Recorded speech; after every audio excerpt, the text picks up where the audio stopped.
Welcome back. In our last video, we created a Kubernetes cluster in Azure using the web interface.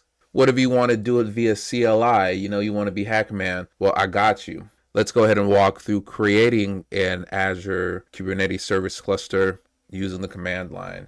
You're going to need either AZ-CLI or the Azure Cloud Shell. For ease of use, we're using Cloud Shell. The command you're going to need to use in order to get this done is AKS create dash resource group, and then we call this test container group dash name. We'll call this AKS test CLI1 dash node count is to enable add-ons. Then we enable managed ID, and then we generate our SSH keys. While testing, something I noticed is that you'll also have to pass through the node VM size. So last but not least, we added node VM size, and then that is standard D2 V4. And let's give that a moment and see what it does now. And look at that, it's deploying.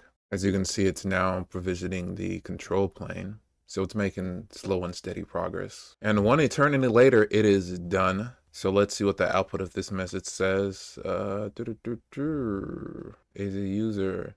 So it's giving us our SSH keys, our identities. Let's go ahead and head back over to the web UI. And let's see if it's listed there under our clusters and Kubernetes. So you click the search, you click Kubernetes. And if you look right there, it's AKS test CLI1 has been created. It looks like it's up and running, and we have one node pool, and it's using node pool run with 2 virtual machines. That is how you create a Kubernetes cluster in Azure using the command line.